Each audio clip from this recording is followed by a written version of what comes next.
दुनिया में ऐसा कोई पाप नहीं है जो मैंने नहीं किया। सबसे गलती हो जाती, सबसे गलती। आपसे हाथ जोड़ के विनती है कि आप ऊपर जाने का मत बोला कीजिए, दिमाग खराब हो जाता है, हाँ, पागलपन आ जाता है।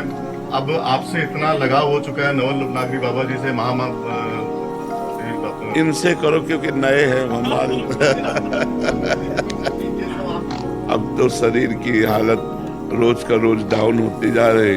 अब इसको हम कैसे कहें हम कितने दिन जिएंगे, अब पता नहीं भगवान कितने दिन रखें। ये जरूर है कि हम ना रहेंगे, लेकिन वाणी तो रहेगी ना। टेप की गई जो वाणी है, जो रिकॉर्ड की गई वाणी है, अगर आप उसे सुनोगे तो आपको लाभ मिलेगा। शरीर तो नहीं रहेगा, आज या कल चला जाएगा, इसका तो जाने का है। गुरु जी आपके बिना तो कुछ अच्छा ही नहीं लग रहा। इसको रोकने का कोई उपाय भी तो हमें नहीं नजर। हमको साथ में ऐसी कोई बस नहीं बनी, ऐसी कोई ट्रेन नहीं बनी। तो ये सारी चीजें छुड़वा दी महाराज, बच्चे और दुकान वगैरह। अब इस तरह का मोह और वो नहीं होता है। सिर्फ आपसे, बाबा जी से सबसे दिन रात यही सपने में दिखते हैं। और वो इतनी हालत है तो बाबा जी, मैं यहाँ पर इस धाम में छूटने की कहूँगा। ऐसा नहीं है कि आपका एकांतिक या सत्संग करने के बाद में मेरी स्थिति एकदम सुधर गई हो। एक दो बार गलत जगहों पे जाने का भी प्रयास किया। एक बार आपके दर्शन हुए वहाँ पे, और दूसरी बार नवलागिरी बाबा के महादेव बाबा के लगे, हाँ बोल अब क्या चाहिए था। तो वापस चौकड़ी मार के भागा हूँ। आपके कृपा निदान, आप बस आप ऊपर जाने का मत कीजिए, और अगर जाना है तो मेरे को साथ में लेके मैं थोड़ी वो सेवा करना चाहूँ। भगवान की बड़ी कृपा है आपके ऊपर, जो आपका सुधार होकर भगवत मार्ग में चल रहे हो। चिंता न करो, हम साथ हैं। शरीर नहीं रहेगा तो भी हम साथ रहेंगे। आप देखना, जो प्यार करते हैं तो शरीर रहे ना रहे, हम साथ रहेंगे। तुम्हें अनुभव होगा कि बाबा हमारे साथ है, ये अनुभव होगा। जितेश जी, राधे राधे महाराज जी। महाराज जी, मैं कुछ भी काम करने के लिए सोचता हूँ लेकिन मन विचलित रहता है। सुबह शाम थोड़ा पूजा पाठ भी करता हूँ पर मन की शांति नहीं मिल पा रही। देखो, मन की शांति करनी है तो नाम जप करना पड़ेगा। उठते बैठते चलते फिरते काम करते नाम जप करो, सब सही हो जाएगा। लोक का भी सिस्टम सही हो जाएगा और परलोक का भी सिस्टम सही हो जाएगा। नाम जप करो। नाम जप के बिना शांति नहीं प्राप्त होगी। चाहे जितना धन कमा लो, चाहे जितना बढ़िया मकान बना लो, चाहे जो व्यवस्था करो, जब तक चित्त भगवान से नहीं जुड़ेगा तब तक शांति प्राप्त होने की नहीं। हम अपना अनुभव संतों की बात और शास्त्र की बात बताते हैं। तब लगी कुशल न जीव को, सपने हो मन विश्राम। जब लगी भजत न राम को, शोक धाम तज पाम।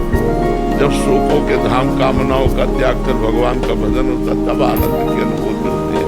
तो नाम जप करते हो भगवान का। और गंदा भोजन न करो। गंदा भोजन मतलब मांस मछली जैसे शराब है, ये सब नशा पानी न करो। कोई ऐसे गंदे, और भजन करो तो भगवान आनंद प्रदान करेंगे। धीरे धीरे पाप नष्ट होगा तो आनंद की अनुभूति। विष्णु जी, राधे राधे महाराज जी। महाराज जी, भगवान को पूर्ण समर्पण कैसे करें? भगवान के पूर्ण समर्पण में वाणी, शरीर, मन और स्वयं ये चार चीजें। तन वांग मनोभिर अमलई सोहम तवई वार्ता।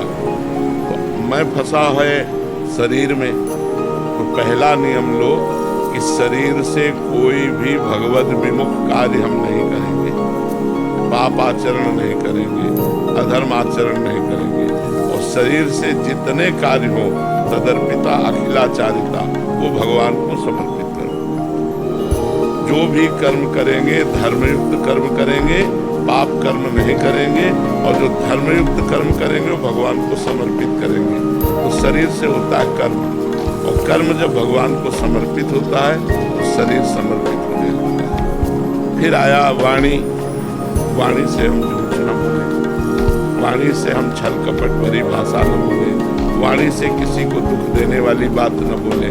भगवान का नाम जप करें, मृदु बात करें, सत्य बात करें, अच्छी चर्चा करें, नहीं तो मौन रहें। तो ये वाणी भगवान को समर्पित हो गई। मन से किसी के दोष दर्शन न करें, मन से किसी का अहित न चाहे। मन गंदे मार्गों में जाए तो हटाकर भगवान के नाम में लगावे।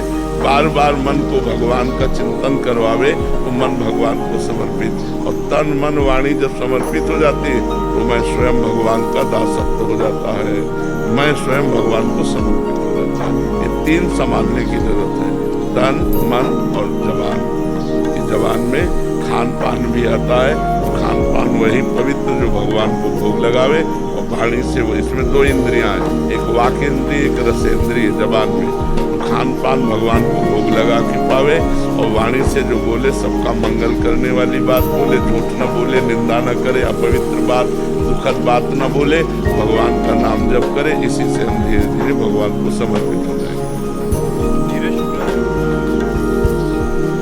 राधे राधे महाराज जी, आपने चलो में कोटि महाराज जी, नाम जप और धर्म के मार्ग पर चलकर जो राधा रानी से मांगा वो दिया है, लेकिन इच्छाएं बढ़ती ही जा रही है, मन चंचल है, वो कहता है कि इच्छा पूरी करो चाहे जैसे करो।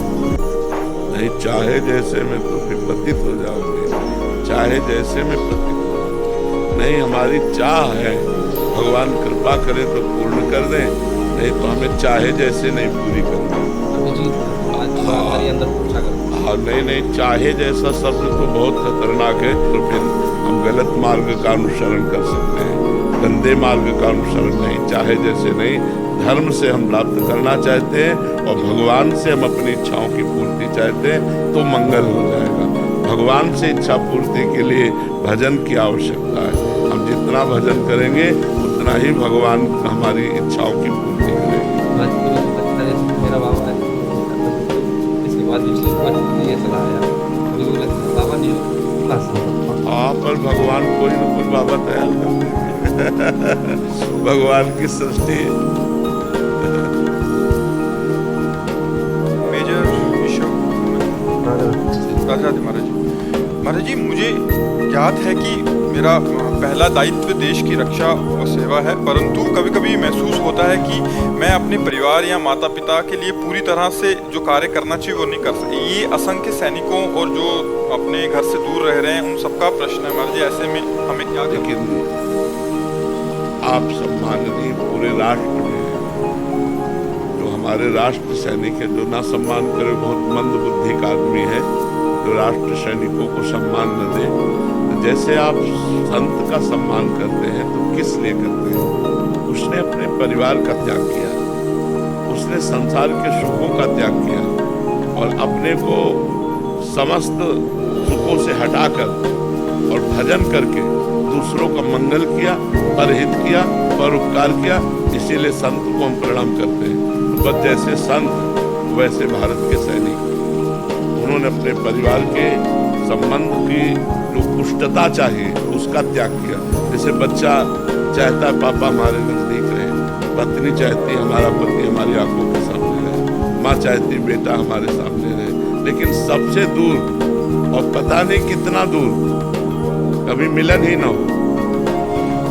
संत को तो यह है कि उसने जानबूझकर सब त्याग कर भजन में तो जीवित तो है, लेकिन आपके जीवन का भी ठिकाना नहीं है कि पता नहीं लौट के आना हो कि ना आना हो।